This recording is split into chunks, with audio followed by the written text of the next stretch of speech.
नमस्कार सभी दोस्तों को। नमस्कार सभी को, सभी का स्वागत अभिनंदन करता हूं। मैं डीएस सैनी आप सभी का फिर से एक बार हार्दिक स्वागत अभिनंदन करता हूं Hindi Gyandhara DS sir channel पर। आप सभी का स्वागत है, अभिनंदन है साथियों। सब कैसे हैं आप सभी का? सबसे पहली बात तो मेरी यही रहेगी, आपको दिल से शुक्रिया, मन से शुक्रिया जो आप उस दिन की सेमिनार में, उस दिन की क्लास में जुड़े। और मैं फिर से चाहता हूं आपको कि एक बार आप फिर से जुड़े। और संडे को मैं आपके लिए एक सेमिनार क्लास फिर से लेके आ रहा हूं, मैराथन, जिसमें अपन अच्छे अच्छे सवालों को हल करेंगे। और मेरा मानना तो यह है कि आपको 70-80%, 90% सवाल ये जो मैं क्लासें पढ़ा रहा हूँ इनमें से डायरेक्ट सीधे मिलेंगे परीक्षा में। तो मेरा कॉन्फिडेंस, मेरा विश्वास, मेरी मेहनत है, ये आगे ईश्वर की मर्जी है अपनी। तो आप सभी का स्वागत अभिनंदन करता हूं एक बार हिंदी साहित्य इतिहास की क्लास में। और आज अपन पढ़ने वाले साथियों, कल अपन ने जो पढ़ा था पिछली क्लास में, वो अपन ने छोटा सा कि ये पढ़ा था कि अपन आदिकाल भक्ति काल की कुछ पंक्तियों को देखा था। आज अपन की जो बची हुई जो पंक्तियां है भक्ति काल और रीति काल की, उनमें से प्रमुख जो पंक्तियां आपकी जो आज बची कुची है वो सारी पंक्तियां मैं आपको पढ़ा रहा हूं। अब इससे भी बाहर जाए तो ईश्वर की मर्जी है। बाकी मेरा मानना यह है कि कोई भी पंक्ति कथन आपका यहां से बाहर जाने वाला नहीं है, क्योंकि मोस्ट जितने भी है मैंने सबको लिख दिया है।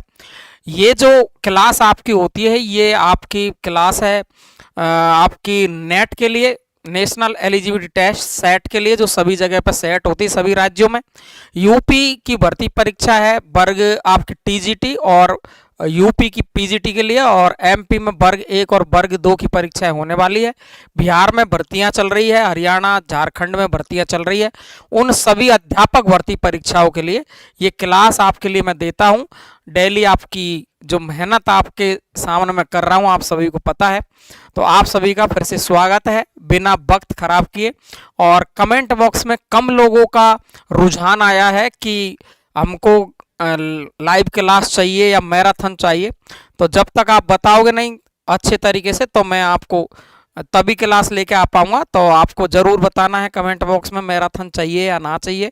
पहली बात तो मैं तो तैयार हूं, बाकी आपकी मर्जी। अगर उस दिन से अबव आप पहुंचाते हो, लोगों को शेयर करते हो, उस दिन की तरह आप सहायता करते हो, तो निश्चित रूप से मैं आपको जल्दी ही एक मैराथन क्लास लेकर आने वाला हूं। तो साथियों, अपन बिना वक्त खराब किए हुए आते हैं। ज्ञान धारा आपके लिए ज्ञान की धारा लाएगी, मां सरस्वती कृपा करेगी निश्चित।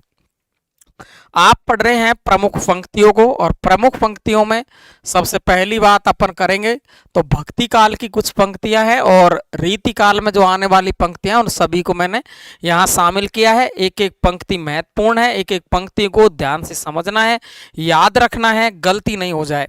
तो पहली पंक्ति लिखी है मैंने, परहित सरस धर्म नहीं भाई, यानी दूसरे का हित करने के समान और कोई दुनिया में धर्म नहीं है। मैं भी तो परहित कर रहा हूं ना, फ्री में पढ़ा रहा हूं तो ये परहित ही है। मैं मेहनत कर रहा हूं, रात और दिन मेहनत कर रहा हूं, तो ये परहित में ही काम कर रहा हूं। पता नहीं इसका परिणाम आगे क्या होगा क्या नहीं होगा, वो तो ईश्वर जाने। लेकिन मैं अभी तो वर्तमान में तो परहित पर ही काम कर रहा हूं। बाकी स्वार्थ सभी का छोटा मोटा छुपा रहता है, वो आप सब जानते हैं। मैं भी इतना मतलब कोई परमार्थी नहीं हूं, लेकिन मेरे स्वार्थ के पीछे आपके लिए मैं मेहनत कर रहा हूं, मेरे लिए मेहनत कर रहा हूं, और इसमें छोटा मोटा स्वार्थ रहता भी है। और स्वार्थ तो मेरा ये है, सब्सक्राइबर बढ़ जाए मेरे, और आपके लिए मैं सुविधा कर दूं, टेस्ट पेपरों की सुविधा कर दूं। तो इसके लिए मैं आपको बहुत ही जल्दी 15 से 20 दिन में, आपको 10-15 दिन में 20 टेस्टों की एक श्रृंखला निकाल रहा हूं, जिसमें एक टेस्ट की कीमत मात्र अपन 20 रुपये रखेंगे, मात्र 20 रुपये, जिसमें आपको टेस्ट में प्रश्न भी मिलेगा और उस प्रश्न का सॉल्यूशन यानी हाथों हाथ उसका समाधान आपको मिलेगा। तो वो मैं आपको रिकॉर्डिंग कर रहा हूं, बहुत जल्दी आपको मिलने वाले हैं। तो आइए प्यारे दोस्तों, तो आप पंक्ति पढ़ेंगे, परहित सरस धर्म नहीं भाई। ये किसने कहा है कि दूसरे की सहायता करनी चाहिए? तो ये कहा है तुलसीदास ने, ध्यान रखोगे।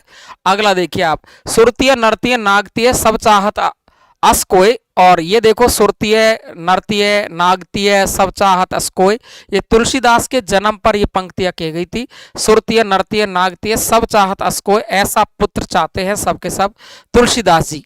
तो यहां पर तुलसीदास जी ने पंक्तियों को लिखा है कि सुरतीय नरतीय नागतीय सब चाहत अस कोय, ऐसा सभी चाहते हैं कि अच्छे पुत्र की प्राप्ति हो, अच्छी दुनिया हमें देखने को मिले। इसके लिए तुलसीदास ने काफी बड़ा वर्णन इसका किया है। तो सुरतीय नरतीय नागतीय सब चाहत अस कोय, ये कहा है किसने? तुलसीदास ने। गोद लिए उलसी फिरे तुलसी सो सुत होय, ये दोनों पंक्तियां एक साथ आती है। सुरतीय नरतीय नागतीय सब चाहत अस कोय, ये इतनी सी पंक्ति, तो ये दोनों पंक्ति एक साथ ही आती है। इतनी सी पंक्ति तो कही है तुलसीदास ने, लेकिन दूसरी पंक्ति कही है गोद लिए हुलसी फिरे। ये गोद में लेकर हुलसी, ये तुलसीदास की माता थी। गोद लिए हुलसी फिरे तुलसी सो सुत होए, और ऐसा सुत होना चाहिए, ऐसा पुत्र होना चाहिए। कैसा? तुलसी जैसा। ऐसा किसने कहा है? रहीमदास ने। कि गोद में किसको लेकर के घूम रही है हुलसी? तुलसी को। तो देखिए, सुरतीय नरतीय नागतीय सब चाहत अस कोय, ये पंक्ति तो लिखी है तुलसीदास ने, और गोद लिए उलसी फिरे, ये तुलसी के जन्म के लिए। गोद लिए उलसी फिरे तुलसी से सुत होए, ये कही है पंक्ति रहीमदास ने। वेरी वेरी वेरी मोस्ट है ये दोनों पंक्तियां, याद रख लेंगे। क्लियर है? परहित सरस धर्म नहीं भाई, ये तुलसीदास की है। सुरतीय नरतीय नागतीय सब चाहत अस कोय, ये तुलसीदास की है। और गोद लिए उलसी फिरे तुलसी से सुत होए, ये रहीमदास ने कहा है। क्लियर है? एकदम शानदार है। आनंद आ जाएगा आपको, पूरी क्लास पढ़ोगे मजा आ जाएगा बिल्कुल। और ऐसे पढ़ते रहिए साथियों। जिसने सब्सक्राइब नहीं किया, सब्सक्राइब, मैं चैनल को रोज देख रहा हूं साथियों, करीबन 50% लोग बिना सब्सक्राइबर के पढ़ रहे। इस पर सब्सक्राइबर पर आप उंगली दबाओगे और फिर आपको एक घंटी का निशान आएगा। जब तक घंटी के निशान पर आल वाली घंटी आती है, उस पर निशान पर दबाओगे नहीं, तब तक नोटिफिकेशन नहीं मिलेगा आपको। तो सब्सक्राइब करो, फिर घंटी को दबाओ, तब जाके नोटिफिकेशन मिलेगा। ठीक है? लाइक करना आपका काम है, मैं पढ़ा ही रहा हूं।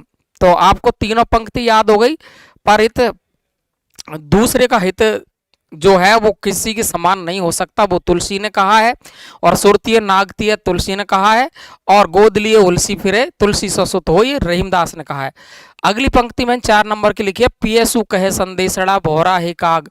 जयसी ने पद्मावत लिखा है। पद्मावत में यहाँ पर पद्मावती है, ये आपकी खबर भेजती है अपने पिया के पास, अपने पति के पास। पियसु कहे संदेशड़ा, मेरे पिया से ये संदेश कह देना, हे भोरा हे काग, हे भोरा हे भमरा तू जा रहा हो उधर, हे कौए तू उधर जा रहा हो, तो मेरे पति से मेरा संदेश कह देना कि मैं ब्रह अग्नि में तप रही हूं, आपकी याद सता रही है।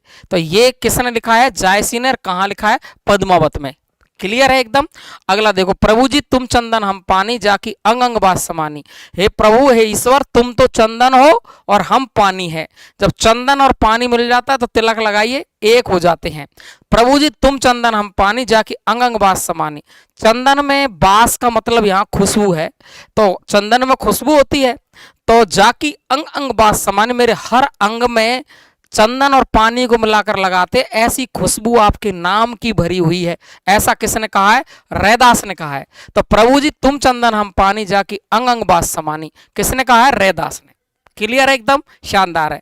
तेरा प्रिय तुझ में और दुश्मन भी तुझ माई, यानी अपना प्रिय, अपना मित्र, अपना चाहने वाला और अपन जिसको चाहते वो सब तुझ में भी है, और दुश्मन भी तेरे अंदर भी है। ये किसने कहा है? कबीरदास ने। तो आप ध्यान रखेंगे, कबीरदास की पंक्ति बहुत ही अच्छी पंक्ति है। दो कथन लिए हैं मैंने, जो कभी कभी बार बार में पूछ लिए जाते हैं कि बुद्ध के बाद वे भारत के सर्वाधिक बड़े नायक थे। बुद्ध के बाद वे भारत के सर्वाधिक बड़े नायक थे, ये कहा है किसने? ग्रियर्सन ने। लेकिन वेरी मोस्ट बात यह है कि मैं आपसे सवाल ये पूछना चाहता हूं यहाँ पर कि यहाँ ये जो बे सर्वनाम का प्रयोग किया है, ये किसके लिए किया है? ये कमेंट बॉक्स में लिखना है। मैंने इसीलिए नहीं लिखा है। ये बे किसके लिए आया है, ये कमेंट बॉक्स में लिखना है कि बुद्ध के बाद बे भारत के सर्वाधिक बड़े नायक थे। ये कहा किसने? ग्रियर्सन ने। लेकिन ये बे किसके लिए आया है, ये आपको कमेंट बॉक्स में लिखना है। क्लियर है? प्रतिभा उनमें बड़ी प्रखर थी, और ये कहा शुक्ल ने। लेकिन यहां भी एक सर्वनाम का प्रयोग किया, उनमें बड़ी प्रखर थी। उनमें बड़ी प्रखर थी, ये प्रतिभा किसमें प्रखर थी, ये सवाल भी आपको लिखना है कमेंट बॉक्स में। मैंने 2 सवाल मैं आपको हर क्लास में दे रहा हूं, लेकिन लोग पढ़ करके छोड़ रहे हैं, कोई मतलब नहीं, वो लिखते नहीं है। लेकिन कोई बात नहीं, जिसको लिखना आता है वो लिखेंगे, जिसको नहीं आता वो नहीं लिखेंगे, लेकिन लिखना चाहिए, मेरा मानना यही है ना। तो साथियों यहाँ देखेंगे, प्रतिभा उनमें बड़ी प्रखर थी, ये किसने कहा है? शुक्ल ने कहा है। ठीक है। अब उनमें किस में थी ये मैं आपको लास्ट में मैं बता दूंगा उत्तर, या तो आप कमेंट बॉक्स में लिख देना। तो ये आपकी रिकॉर्डिंग क्लास होती है। लाइव क्लास में मैं आपको फिर से मिलने वाला हूं, कब बताओ बताओ कब मिलने वाला हूं? संडे को मिलने वाला हूं 9 जुलाई को 8:30 बजे। रात को जुड़ना ना भूले। दिन में संडे है, कहीं नेट को खत्म कर दे, शाम को मैसेज करते सर मेरा नेट खत्म हो रहा है, तो नेट बचा करके रखना। 8 बजे चलेंगे अपन, 8:30 बजे शानदार तरीके से वही शुरुआत होगी, वही प्रश्न होंगे। एक प्रश्न में 4-4 5-5 प्रश्न छुपे हुए होंगे और अपन ज़्यादा से ज़्यादा सवालों को हल करने पड़ेंगे। यानी हम 50 प्रश्न हल करते हैं, इसका मतलब 200 प्रश्न हल कर रहे हैं कम से कम। क्लियर है? वैसे मेरा मानना यह है कि मैं 50 प्रश्नों में 250 से 300 प्रश्न पढ़ाता हूं हर बार हर जगह पर। क्लियर? अगला देखिए अपन, तो सभी लोग सब्सक्राइब कर ले चैनल को, जो आपको नोटिफिकेशन मिल जाए। लाइक का बटन दबा ले और घंटी वाले बटन को दबा ले। क्लियर है? आगे चलते हैं साथियों। ये हिंदी काव्य जगत के सूर्य और चंद्रमा है। ये हिंदी काव्य जगत के सूर्य और चंद्रमा थे। और ये भी कहा किसने? शुक्ल ने। लेकिन फिर बात आई कि एक सर्वनाम फिर आ गया यहां पर, ये कौन है? तो या तो आप बताते चलिए, लास्ट में मैं इसका उत्तर आपको दे दूंगा। ये हिंदी काव्य जगत के सूर्य और चंद्रमा दोनों ही थे। ये तो कहा शुक्ल ने, लेकिन ये कौन थे जो सूर्य भी थे और चंद्रमा भी थे? क्लियर है? आगे चलते हैं। सूर वात्सल्य व श्रृंगार रस का कोना कोना झांका है। यानी सूरदास ने वात्सल रस का वर्णन भी किया और श्रृंगार रस का वर्णन किया। कोना कोना झांका है, ये भी किसने कहा? शुक्ल ने। तो ये मैंने जितनी शुक्ल की ये पंक्तियां बताई, ये कथन बताई, इंपॉर्टेंट है, एक एक रट करके रखना। तो सूरदास वात्सल रस और श्रृंगार रस का कोना कोना झांका है, शुक्ल ने कहा है ना। और ये देखो, ये जो बात मैंने लिखी है ना, ये इतनी खतरनाक है कि अगर पंक्ति आ गई ना ये गलती से, तो 99.99% मेरा वादा इस बात का, मेरा विश्वास है कि इसको लोग गलत करेंगे। जसोदा कहाँ कहो हो बात, और तुम्हारे सुत के करवत मुंह पर कहत नहीं जात। यानी यहाँ कृष्ण भगवान का वर्णन है। यशोदा माँ से कहा गया है कि जसोदा मैं क्या करूं, कैसे कहूं मैं तुमसे, तुम्हारे सुत के, तुम्हारे पुत्र के करवत यानी काम ही ऐसे हैं जो कहत नहीं जात, मैं क्या कैसे कह सकता हूं। तो यहां कृष्ण के वर्णन में आपको लिखेगा, वो सबसे पहले लिखेगा सूरदास, फिर लिखेगा रसखान, फिर लिखेगा मीराबाई, या परमानंद दास में से लिख देगा एक, क्यों परमानंद दास ने भी कृष्ण का वर्णन किया है, और फिर लिखेगा चतुर्भुज दास। तो वेरी वेरी मोस्ट बात यह है कि ये पंक्ति है चतुर्भुज दास की। ये गजब की बात है, ये ध्यान रखेंगे, बहुत ही गजब है, क्योंकि कृष्ण भगवान के चक्कर में हम पड़ जाएंगे। तो रसखान भी ऐसा कृष्ण भगवान के बारे में लिखते हैं। सबसे ज्यादा ऐसा जो कृष्ण का वर्णन, बाल रूप का वर्णन किया, वो सूरदास ने किया, तो सूरदास के चक्कर में पड़ जाएंगे हम, या मीराबाई या परमानंद दास के चक्कर में पड़ेंगे, लेकिन पढ़ना नहीं है चतुर्भुज दास की पंक्ति। क्लियर? आगे देखिए आपका, ये तो आपने सबने पढ़ रखे श्लेष अलंकार के लिए। यद्यपि सुजाति सुलक्षणी सैवरन सरस सैवरंत, है ना, भूषण बिनु न विराजई कविता वनीता मीत। ये मैंने आपको पहले पढ़ा रखी पूरी पंक्ति, इसलिए मैंने आपको यहाँ लिखा ही नहीं है। जब मैंने आपको श्लेष अलंकार पढ़ाया था उसमें वहां पर लिख रखी है, यद्यपि सुजाति सुलक्षणी सैवरन सरस सैवरंत, है ना, भूषण बिनु न विराजई कविता वनीता मीत। ये पंक्तियां किसकी है? केशवदास, जो श्याम सुंदर दास के अनुसार ये है रीतिकाल के प्रवर्तक। क्लियर है? आगे चलते हैं अपन। तुलसी गंग दो वही सुकविन के सरदार, है ना। देखो तुलसी और गंग ये कवि है। तुलसी और गंग, गंगा नहीं है यहाँ पर, तुलसी और गंग कवि दो वह सुकविन के, अच्छे कवियों के सरदार।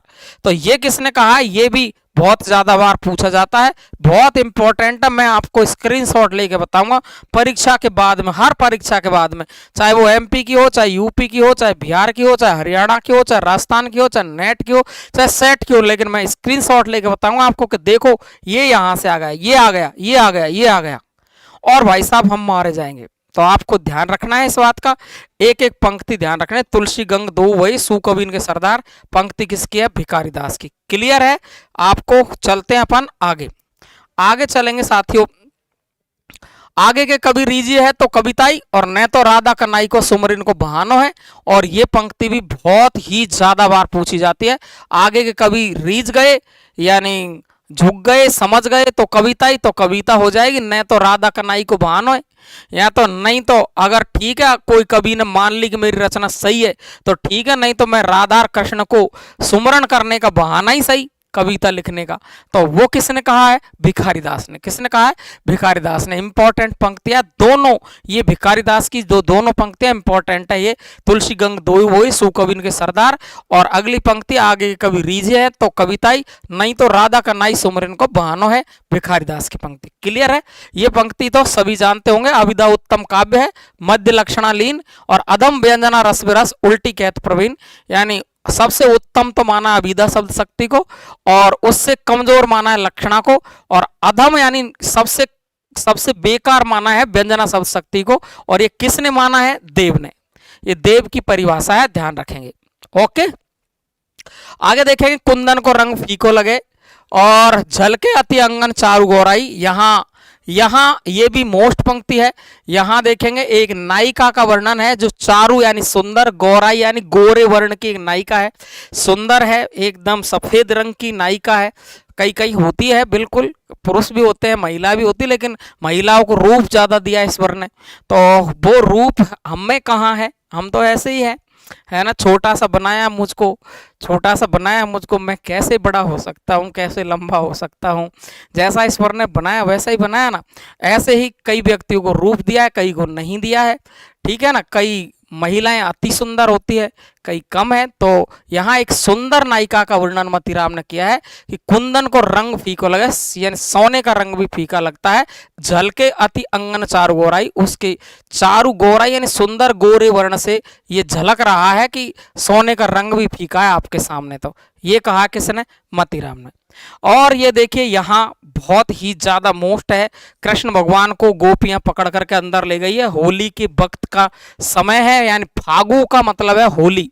होली के फागु, फागन का महीना है, और फागु के भीर अभीरन में गई गोविंद ले गई भीतर गोरी। गोविंद को गही यानी पकड़ करके ले गई भीतर गोरी, और उसके गालों को मसड़ दिया, ये कर दिया, है ना। होली का तो एक नजारा अलग ही होता है, आप सब जानते हैं, मस्त वाला होता है।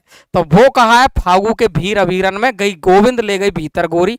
ये कौन गोपियां पकड़ कर ले गई? कहा किसने? पद्माकर ने। और वास्तव में पद्माकर की जो पंक्तियां हैं, दमदार पंक्तियां, शानदार वाली, बहुत ही अच्छे कवि लगते हैं मुझे पद्माकर। अगला देखिए आप, अमी हलाहल मदवरे सेत श्याम रत्नार। अमी, ये भी एक नायिका का वर्णन है। अमी हलाहल मदवरे सेत श्याम रत्नार। ये रसलीन ने एक नायिका का वर्णन किया। अमी यानी अमृत, हलाहल यानी यहाँ जहर नहीं है, नशीली आंखें हैं। तो नशीली आंखें हैं। अमी अमृत हलाहल यानी नशीली आंखें, मद भरा हुआ है उनकी आंखों में। श्वेत यानी श्याम, श्वेत यानी श्वेद यानी सफेद सफेद, उसकी आंखें अंदर से सफेद सफेद लग रही है। श्याम यानी उसकी जो पुतलियां हैं श्याम काले काले रंग की। रत्नार, और उनका जो अंदर का जो आंख का कोना है वो रत्नार, रीता रीता यानी जैसे थोड़ा थोड़ा लाल लाल सा चमक रहा है। ऐसा वर्णन किसी नायिका का किया है रसलीन ने। तो अमी हलाहल मदवरे सेत श्याम रत्नार। सेत का मतलब श्वेद है, श्याम का मतलब पुतलियां काली है, रत्नार यानी आंख के अंदर वो लाल लाल सा दिखता है अपन का ये कोना, वो है रत्नार। तो इन्होंने नायिकाओं का वर्णन किया, आंतरिक भावनाओं को जगह है। अमी हलाहल मधवरे सीत श्याम रत्नार, बड़ा ही रोचक वर्णन है। अब देखो एक रोचक वर्णन है आपका आलम का जो मुझसे लिखने में अधूरा रह गया और मैं कहीं बातों में लग गया बीच में, तो देखिए आपको इसको पूरा करता हूं मैं। प्यारे दोस्तों यहां देखेंगे, कनक छुरी सी कामिनी, कनक छुरी सी कामिनी, कनक छुरी सी कामिनी, काहे को कटी छीन, काहे को कटी छीन, काहे को कटी छीन, काहे को कटी छीन, ऐसे लिखेगा, काहे को कटी छीन। एक पंक्ति तो आपकी ये है आलम की, है ना, और दूसरी पंक्ति आप यहां याद रखेंगे, कटी को कंचन काट के, कटी को कंचन काट के कुचन मध्य रख दीन, कुचन कुछ कुचन मध्य रख दीन, कुचन मध्य रख दीन, रख दीन। ये है आलम की जो प्रिया थी रंग रेजिन, रंग रेजिन। रंग रेजिन कौन होती है? तो रंग रेजिन होती है जो दुपट्टा रंगती है ना, दुपट्टा तेरा काला काला रंग, तो दुपट्टे पर लहरिया बना दे, दुपट्टा नए नए तरीके के दुपट्टे बना दे। वो होती रंगरेजिन, पहले रंगरेजिन अलग होती थी जो दुपट्टों को रंगती थी, रंग देने वाली। तो इन्होंने एक महिला को देखा आलम ने, ये पहले ब्राह्मण थे, फिर ये इस रंगरेजिन के चक्कर में आलम इन्होंने नाम रख लिया था। तो कनक छुरी सी कामनी काहे को कटी छीन, उसने कहा कनक छुरी, कनक यानी सोने जैसी छुरी, कामिनी है कामिनी काहे को कटी छीन, कटी का मतलब कमर, तेरी ये कमर है ये पतली क्यों है। अब बताओ पहले के कवियों का दिमाग कहाँ जाता था, तो मैं क्या करूँ, अब इसमें वर्णन ही ऐसा है। तो कनक छुरी सी कामिनी हे कनक छुरी सी कामिनी काहे को कट छीन, तेरी कमर पतली क्यों है। ऐसा इसने लिख करके किसमें, एक कागज में, और अपने दुपट्टे में बांध दिया, और बांध के एक कोने में, तुम भी तो फेंकते हो ना कभी कभी नंबर किसी किसी को, मुझे पता है ना, ऐसे किसी को भी गोली बना के फेंक दिया, ऐसे करते बहुत सारे स्टूडेंट ऑफलाइन में, मैं देखता रहता हूँ। तो ऐसे ही आलम ने किया, एक कागज में लिखा और कि तेरी कमर पतली क्यों है, ऐसा उसमें दुपट्टे में बांध दिया और भेज दिया रंगने के लिए। तो जब रंगरेजिन उसको रंगने लगी तो उसने सोचा इसके कोने में क्या बन रहा है, उसने कोने को खोल करके देखा, और कोने को खोल कर देखा तो उसमें कागज निकला, उसको उसने पढ़ा तो देखा कि ये आदमी मुझसे पूछ रहा है कि तेरी कमर पतली क्यों है। तो उसने रंगरेजिन ने उसका जवाब लिख के भेजा, ये जवाब लिख के भेजा कि कटी को कंचन काट के कुचन मध्य रख दीन, कि मेरी कटी का कंचन है, कंचन का मतलब मांस है, मेरी कटी का कमर का कंचन मांस है, उसको काट करके कुचन मध्य रख दीन, कुच का मतलब स्तन, मेरी छाती तो ऊंची, छाती ऊंची है, कमर पतली है, ये सुंदर महिला की पहचान है। तो जिसकी चेस्ट छाती ऊंची हो और कमर पतली हो तो वो सुंदर महिला की पहचान है। तो कटी को कंचन यानी मेरी कमर का कंचन काटा भगवान ने, और कोचन मध्य रख दी, स्तनों के मध्य रख दी, इसलिए मेरी छाती ऊंची है, कमर पतली है। ये जवाब दिया था किसने, रंगरेजिन ने। क्लियर है। तो दोनों पंक्तियां आपको याद रखनी, ऊपर वाली पंक्ति आलम की है, जैसे अपन ने अभी पढ़ा था तुलसी और किसकी, रहीमदास की, उसी प्रकार से कनक छुरी सी कामनी काहे को कटी छीन आलम की है, कटी को कंचन काट के कुचन मध्य रख दीन, ये है रंगरेजिन की। क्लियर है। अगला देखो, नैन जो सदा रहते तिन की अब कान कहानी सुना करो। इनकी तो रीति काल के कवियों की तो प्रेम कहानी बहुत जबरदस्त वाली कहानियां हैं। तो नैनन जो सदा रहते, मेरे नैनों में जो सदा बसी रहती थी, अब उसकी तिन की यानी उसकी अब कान कहानी सुना करो। अब तो मैं कानों से केवल कहानी सुनता हूं, वो मिलती नहीं है। अब पता नहीं कितनी धोखेबाज होती है या नहीं होती है। देखो घनानंद के साथ भी धोखा किया सुजान ने, है ना, वो उसके साथ नहीं गई, नादिर शाह ने बेचारे का हाथ काट दिया, उसके बाद भी सुजान नाम लिख के मरा था बेचारा। इतना प्यार करते ना ये लड़के तो देखो आलम को छोड़ गई बेचारे को, तो उसने कहा नैनन जो सदा रहते तिनकी अब कान कहानी सुना करो। तो नैनन में जो मेरे सदा बसी रहती थी उसकी तो मैं अब केवल कहानी सुनता हूं, उस प्रेमिका की। तो ये भी किसने कहा है, आलम ने। बड़ी ही रोचक कहानियां इनकी होती है, प्रेम कहानियां। क्लियर है। तो कोई धोखेबाज नहीं होता, अलग अलग होते हैं, कभी कभी हो जाता है ऐसा, है ना। मेरा कहने का कोई बुरा नहीं माने हैं।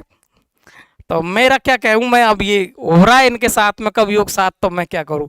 देखिए अगला, ये दोनों तीनों चारों पंक्तियां बड़ी मोस्ट है। लोगन कवित की वो खेल कर जाना है, लोगन ने कवित को करना खेल ही समझ रखा है। ये किसने कहा है, ठाकुर ने कहा है। कहीं घनानंद की पंक्ति नहीं लिख दे आप। घनानंद ने लिखा है लोग है लागी कवित बनावत मोही तो मेरे कवित बनावत, लोग है लागी कवित बनावत मोही तो मेरे कवित बनावत, ये तो कहा घनानंद ने।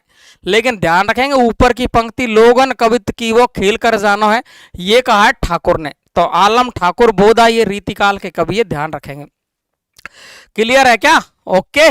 अगला देखो आप, शानदार पंक्तियां हैं दोनों ही, एक भी पंक्ति मैंने ऐसी नहीं लिखी है जो ऐसी वैसी हो। अगला देखो, बतरस लालच लाल की मुरली धरी लुकाए, और ये मुरली को, कृष्ण भगवान की मुरली को छुपा करके रख दिया है गोपियों ने। तो ये देखिए, ये कहा किसने, बिहारी ने, यानी बिहारी ने भी कृष्ण भगवान का शानदार वर्णन किया। बतरस लालच लाल की मुरली धरी लुकाए का मतलब छुपा कर रख दी। क्लियर। प्रेम को पंथ कराल महा, ये देखो प्रेम को तो सबने कहा कि प्रेम करना तलवार की धार पर चलना है। ये प्रेम करना यहीं से बना है, ये मुहावरा है, प्रेम करना तलवार की धार पर चलना है। तो ये देखो, प्रेम को पंथ कराल महा तलवार की धार पे धावनो है, ये मुहावरा यहीं से बना है। और ये कहा किसने, बोधा ने। किसने कहा है, बोधा ने। इंपॉर्टेंट पंक्ति है, प्रेम को पंथ कराल महा, बोधा की पंक्ति है। और ये देखिए यहाँ गजब की पंक्ति है बोधा की एक और। शान जान मिले तो जहान मिले, नहीं जान मिले तो जहान कहाँ को। जान का मतलब मेरी प्रेम का, देखो इसको छोड़ गई, यानी कि रीतिकाल के कवियों के साथ तो धोखा ही धोखा हुआ है ना। लड़के तो इतने सीधे होते हैं बेचारे को जाना तो, जैसे किसी को बस में बैठे हैं तो जाना तो उसको जयपुर होता है, लेकिन कोई कोई लड़की के कंधे पर गलती से नींद आ गई, मान लो ट्रेन में बैठे हैं या बस में बैठे हैं, लड़की के कंधे पर ऐसे सिर गिर गया मान लो लड़के का, तो भाई साहब मारने को उतारू हो जाएगी। बताऊं क्या तेरे को, समझता क्या है तो अपने आप को, होश नहीं है क्या बैठने का, क्या समझता अपने आप को, ये है वो है, सौ बात सुना देगी। लेकिन देखो बेचारे लड़के के कंधे पर किसी लड़की को नींद आ गई ना गलती से, तो बेचारे को जाना जयपुर होगा, अजमेर पहुंच जाएगा, लेकिन बेचारा जगाएगा नहीं। देखो कितने सीधे होते हैं। ठीक है, ध्यान रखना सब। तो देखिए ध्यान से सुने, मजाक वाली बात है, मजाक वाली बात है ना, कोई बुरा नहीं मान ले, है ना। यूँ कहेंगे सर हम भी तो सीधे होते हैं, सब सीधे होते हैं, सभी सीधे होते हैं, माफी चाहता हूँ। ठीक है भाई, अब चलते। तो देखिए प्रेम को पंथ कराल माँ तलवार की धार, धोखा हुआ है। जान मिले तो जहान मिले, ये कह रहा है कि मुझे तो मेरी जान मिलनी चाहिए, यानी जान, जान का मतलब यहाँ प्रेमिका से है, मुझे तो मेरा प्रेम ही मिलना चाहिए, जहान मिले तब तो संसार मिल जाएगा मुझे पूरा, और नहीं जान मिले, अगर मेरी जान जिसको मैं चाहता हूं, अब यहाँ वो प्रेमिका भी हो सकती है या ईश्वर भी हो सकता है, नहीं जान मिले तो जहान कहाँ को, यदि मेरा प्रेमी जिसको मैं चाहता हूं वो नहीं मिले तो संसार कहाँ को। ये किसने कहा है, बोधा ने। बहुत ही पंक्ति है, जान मिले तो जहान मिले, नहीं जान मिले तो जहान कहाँ को। क्लियर है भाई पंक्ति। अगली देखिए आप, ये लास्ट आपकी पंक्ति हो गई है। तो देखिए आपको यहाँ 9983 और 374293 पर आप व्हाट्सअप कर सकते हैं। जिन्होंने भी किया है उनको जवाब मैं ज़रूर देता हूँ, एक दो दिन में देता हूँ, लेकिन देता ज़रूर। ठीक है जी। तो आपको यहीं तक के लिए बहुत बहुत धन्यवाद। मैंने 2-3 प्रश्न आपसे पूछे थे, उनके जवाब मैं आपको बता देता हूँ, उनके जवाब मैं आपको बता देता हूँ। एक तो था आपका कौन सा, ये हिंदी काव्य जगत के सूर्य और चंद्र थे, तो ये शब्द आया है यहाँ सूरदास के लिए। किसके लिए आया है, सूरदास के लिए आया है, सूरदास के लिए। सूरदास को कहा है किसने, शुक्ल ने, कि ये सूर्य भी है और चंद्रमा भी है, दोनों ही है सूरदास। क्लियर है। एक पंक्ति आपकी आई थी यहाँ पर, कहाँ आई थी, हाँ, बुद्ध के बाद वे भारत के सर्वाधिक बड़े नायक थे बुद्ध के बाद, तो ये पंक्ति आई है आपकी, बता देता हूं मैं, तुलसीदास के लिए। किसके लिए, तुलसीदास के लिए। तुलसीदास के लिए ये पंक्ति, ये जो सर्वनाम का प्रयोग किया है बे, यानी बे भारत के बाद, बुद्ध के बाद सबसे बड़े सर्वाधिक भारत के नायक थे तो तुलसीदास थे वो, और प्रतिभा उनमें बड़ी प्रखर थी। ये आया है आपका कबीरदास के लिए। किसके लिए आया था, कबीरदास के लिए।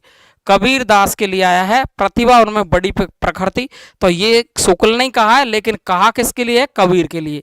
क्लियर है। अब बिल्कुल आनंद आ गया होगा, अब तो शानदार आनंद आ गया होगा। तो कैसी रही क्लास कमेंट बॉक्स में लिखना है साथियों। और कल के लिए आपको विशेष सूचना, कल मैं क्लास ले भी सकता हूं, वैसे तो लेने के पूरे चांस है। और आपको संडे को मैं लूँगा एक सेमिनार बहुत ही शानदार तरीके की, जिसमें आपको आनंद आनंद आनंद ही आनंद आने वाला सवाल करेंगे मस्त, आदिकाल के कुछ बचे हुए प्रश्न और भक्ति काल पर अपन सवालों को लेकर आएंगे, इम्पोर्टेंट होंगे। और मेरा विश्वास, मेरा मानना ये है कि जहाँ तक मेरी कोशिश है कि सवाल सीधे आपको इसमें से मैराथन में से मिलेंगे। तो आज यहीं तक के लिए नमस्कार। क्लास के बारे में ज़रूर बताना। Thank you so much.